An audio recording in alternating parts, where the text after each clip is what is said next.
Habagat ang nagpapaulan sa malaking bahagi ng bansa. Alamin natin ang latest sa lagay ng panahon. Nangunguna sa balita si News 5 weather specialist Alvin Pura. Alvin, una sa lahat, bakit ganitong kalakas ang epekto ng habagat kahit wala na ang bagyo?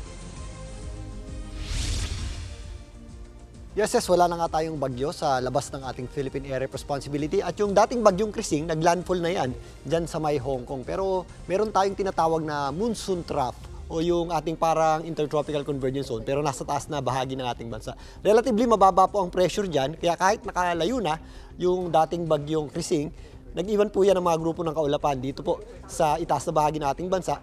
Kaya lumalakas pa rin po yung ating habagat or southwest monsoon na siya pong nagpapaulan sa malaking bahagi ng ating bansa. Maliban dyan, meron tayong dalawang low pressure area na binabantayan. Ang Pag-asa, isa po dyan yung malayo dito sa eastern section ng southeastern Luzon, nasa around 1,220 kilometers. Ito po ay nasa medium or nasa katamtaman ng tsansa niyan maging bagyo at meron din tayong panibagong low pressure area. Dito naman sa northeastern ng Calayan, Cagayan, yan po ay nasa around 405 kilometers naman. So galing po yan doon sa ating tinatawag na monsoon trough dahil nga mababa ang pressure dito, nagpapalakas po yan o dyan po dumadalo yung ating habagat at tumatawid sa ating bansa. Kaya po tayo nakakaranas ng mga pag-ulan. Yes? Hanggang kailan kaya, Alvin, magpapaulan itong habagat? So dahil nga meron tayong mga low pressure systems dito sa eastern section ng ating bansa, inaasahan natin na magpapatuloy na magpaulan ng habagat hanggang sa susunod na linggo pa dahil magpapatuloy nga ang epekto nito. Lalong-lalo na kapag lumakas pa itong dalawang sama ng panahon na ito at maging bagyo yan, sila naman ang magpapalakas pa ng tuluyan sa ating habagat or southwest monsoon. Meron tayong dalawang nakikitang senaryo dahil dalawa po ito, may possibility na yan pong dalawang yan ay maghiwalay na maging dalawang bagyo o magkaroon ng pangalang Dante at Enteng yung isa.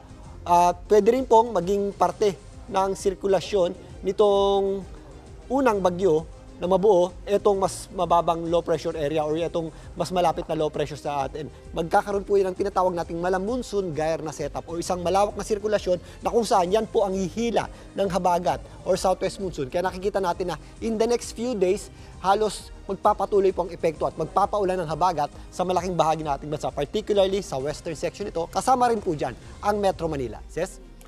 Pero Alvin, sabi mo medyo malayo pa ang low pressure area na yan na dalawa. May direktang epekto na ba ito sa loob ng bansa?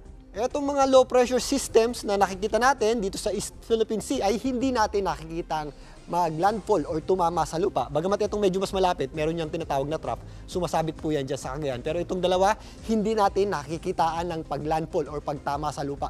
Pero, yung ating daloy ng hangin ay nagmumula yan or naggagaling yan sa mga high pressure area dyan sa areas ng Australia patungo sa mga low pressure system. Kaya dahil may mga low pressure system dito, ito ang mga binabantayan natin low pressure system, dumadaloy papunta dyan yung ating habagat or southwest monsoon. Kaya kahit malayo yan, hindi naglalandfall, ang habagat mismo ang nagdadala ng pag-ulan sa malaking bahagi ng ating bansa. At yan po ang ulat ni Alvin Pura, weather specialist ng News 5. Mga kapatid, Jig Manikad po, pagdating sa mahalagang balita sa loob at labas ng bansa, dapat una sa lahat, mag-follow at mag-subscribe na sa social media pages ng News 5.